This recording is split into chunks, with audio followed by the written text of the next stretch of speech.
Section A, question number 1. A quadratic polynomial, the sum of whose zeros is 0 and 1 0 is 4. बच्चों 1 0 4 है, तो यहाँ अगर हम x की जगह 4 रखते हैं तो यहाँ से रिजल्ट मिलता है 0, यानी इसका करेक्ट ऑप्शन नंबर A होगा. Question number 2. In a formula racing competition, time taken by two racing car A and B, one round of track is 30 minute and P minute. A 30 minute का time ले रहा है जबकि B P minute का time यहाँ पर ले रहा है.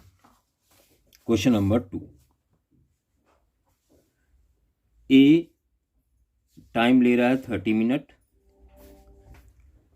और B टाइम ले रहा है P मिनट, और आपसे कहा गया है if car meet again at starting point for first time after 90 minute. 90 minute के बाद ये फिर से मीट कर रही कार, जबकि SCF आपको 15 दिया है, P की वैल्यू फाइंड करनी है. तो SCF बच्चों यहाँ पर आपको दिया है 15 और ये आपका फर्स्ट नंबर A हो गया, ये B नंबर हो गया, और यहाँ पर जो LCM होगा वो होगा 90 मिनट, क्योंकि 90 मिनट के बाद मीट कर रही हैं. अब आपको रिलेशन पता है, first number into second number is equal होता है SCF इंटू LCM. ये 30 है, ये P है, और ये 15 है, और ये 90 है. 33 बच्चों यहाँ P की वैल्यू निकल के आ गई 45 मिनट्स. और इस तरह से आप देख सकते हैं क्वेश्चन नंबर 2 का करेक्ट ऑप्शन होगा A 45 मिनट. नेक्स्ट क्वेश्चन की तरफ चलते हैं. If quadratic equation x square minus third graphically the pair of equations this and this represents two lines are. आप ध्यान दें क्वेश्चन नंबर 3, जहाँ पर एक इक्वेशन है 6x minus 3y plus 10 is equal 0 और 2x minus y plus 9 is equal 0. बच्चों यहाँ पर सबसे पहले A1 upon A2 find out करेंगे.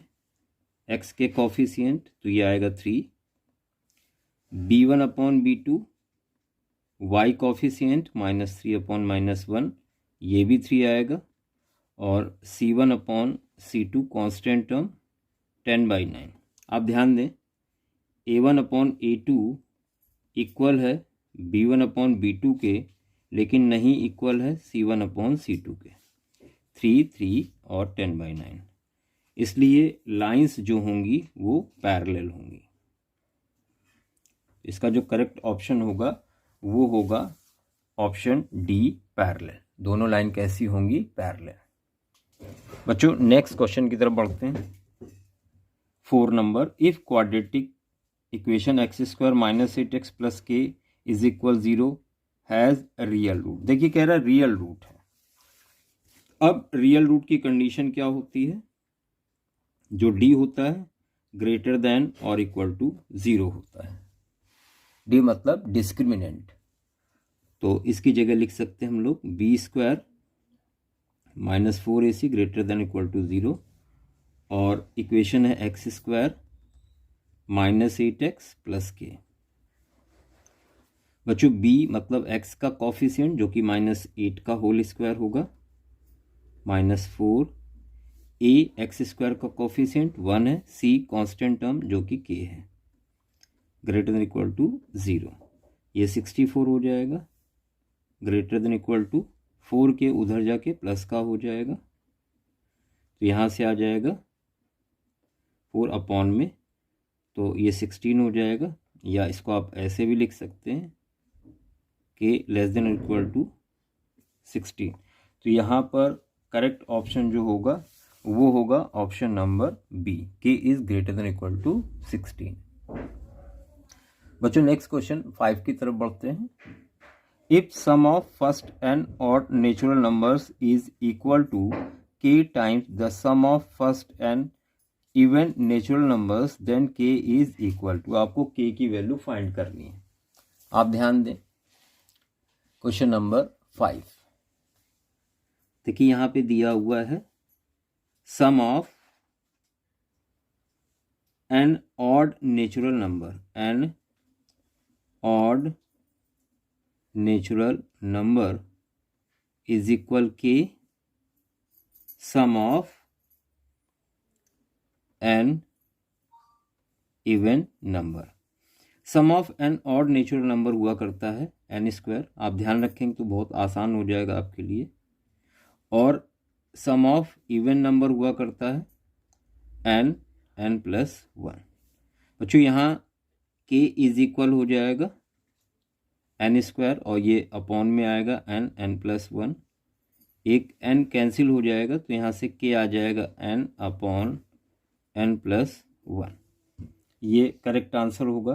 तो क्वेश्चन नंबर 5 आप दे सकते हैं, ऑप्शन नंबर डी इसका करेक्ट आंसर होगा। Question number 6, 2 APs have same common difference, 2 AP का कॉमन डिफरेंस सेम है। फर्स्ट टर्म दिया गया AP का और सेकंड टर्म फर्स्ट टर्म दिया गया सेकंड AP का, डिफरेंस निकालना फोर्थ टर्म का। तो फोर्थ टर्म का डिफरेंस क्या होता है, ध्यान दें, डिफरेंस बिटवीन nth टर्म्स। बच्चों ध्यान दें, ये होता है A1 माइनस A2। अगर कॉमन डिफरेंस सेम है तो आप इतना ध्यान रखें कि उनके फर्स्ट टर्म को माइनस कर दें, पहली सीरीज का फर्स्ट टर्म और दूसरी सीरीज का फर्स्ट टर्म। एक को हमने स्मॉल से, एक को कैपिटल से लिख लिया है, A1 और A1।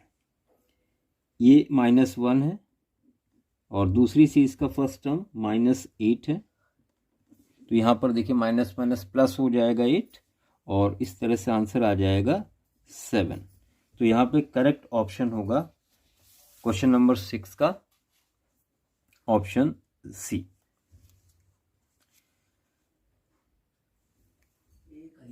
बच्चों ध्यान दें, क्वेश्चन नंबर 7 आपसे कह रहा दो ट्रायंगल हैं, एक DEF और PQR, जहां एंगल D एंगल Q के इक्वल है, एंगल R एंगल E के इक्वल है। आपसे कहा गया इनमें से कौन सा ट्रू नहीं है, एक फॉल्स है, वो आपको बताना है। क्वेश्चन नंबर 7, ट्रायंगल DEF और PQR में D Q के इक्वल है, R E के इक्वल है। तो ट्रायंगल DEF, देखिए इससे चलना स्टार्ट किया, यहाँ पर आए हैं तो यहाँ पर ऐसे चलेंगे, तो ये सिमिलर हो जाएगा ट्रायंगल QRP के, इसलिए साइड के रेशियो इक्वल होने चाहिए। तो DE upon QR is equal EF upon RP is equal DF upon QP होगा। अब मैच करते हैं कौन सा ऑप्शन में नहीं दिया हुआ है। देखिए पहला ऑप्शन है यहाँ पर, ये देखिए जो फर्स्ट ऑप्शन है यहां दिया हुआ है EF upon PR, EF upon PR is equal DF upon PQ, DF upon PQ, तो ये तो करेक्ट ऑप्शन है। EF upon RP, EF upon RP is equal DE upon PQ, DE upon PQ, ये मैच नहीं कर रहा है, यानी बी ऑप्शन यहाँ पे इस क्वेश्चन का करेक्ट ऑप्शन होगा, क्योंकि आपसे पूछा गया था इनमें से कौन ट्रू नहीं है, तो बी ऑप्शन करेक्ट आंसर होगा। Question number 8, in given figure PQRS is a parallelogram, AT is equal AQ is equal 6 centimeter, AS is equal 3 centimeter and TS is equal 4 centimeter, then आपको ये diagram दिया है और XY की value find out करनी है। बच्चों यहाँ पर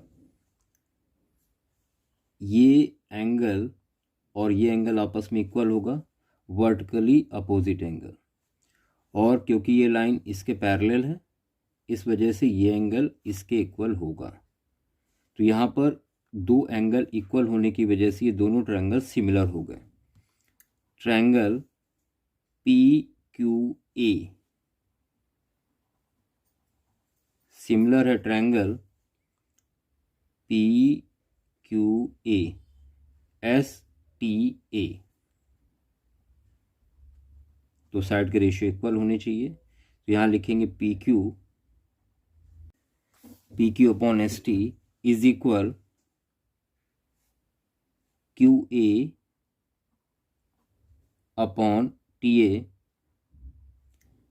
is equal PA upon SA। बच्चों PQ यहाँ पर Y है अपॉन ST 4 है इज इक्वल QA 6 है अपॉन TA भी 6 है इज इक्वल PAX है और SA 3 है। तो यहाँ से मिलेगा y upon 4 is equal 1 is equal x upon 3। जब इसको इक्वल करेंगे तो x इज इक्वल 3 मिलेगा और इसको इक्वल करेंगे तो y इज इक्वल 4। इस तरह से x की वैल्यू 3 और y की वैल्यू 4 आ रही, यानी ऑप्शन डी यहाँ पे करेक्ट आंसर होगा। बच्चों क्वेश्चन नंबर 9, यहाँ पे आप देख सकते हैं एक फिगर दिया गया है जहाँ पर 80 टेंजेंट है और OT 4 दिया गया है। ये एंगल 30 डिग्री का बन रहा है। आपसे AT की लेंथ पूछी गई है। बच्चों आपको पता है अगर हम O को A से ज्वाइन करा दें तो ये 90 डिग्री पे मीट करेगा। तो यहाँ पर ट्रिग्नोमेट्री का यूज करके हम आसानी से AT निकाल सकते हैं। तो यहाँ पर यूज करेंगे cos theta is equal base upon hypotenuse. Question number 9, cos theta is equal base upon hypotenuse. Cos theta 30 degree है इज इक्वल बेस 80 है जो कि फाइंड करना है।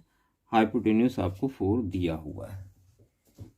तो यहाँ से आपको मिलेगा cos 30 √3/2 is equal 80 upon 4।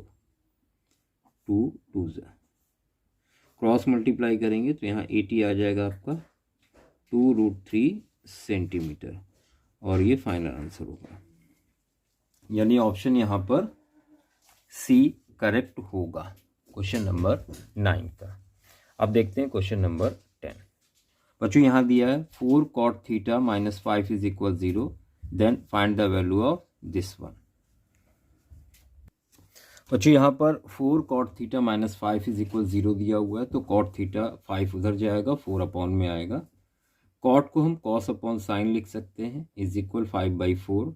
Cross multiply किया 4 cos theta is equal 5 sin theta. आपको इसकी वैल्यू फाइंड आउट करनी है। बच्चों ध्यान दें 5 sin थीटा की जगह हम लोग 4 cos थीटा लिख सकते हैं। 4 cos थीटा जहाँ जहाँ 5 sin थीटा है -4 cos थीटा +4 cos थीटा। अब ध्यान दें ये कैंसिल हो गया, सेम वैल्यू है। कुल मिला के जो फाइनल आंसर होगा वो आपका 0 होगा, अपॉन में कुछ भी हो।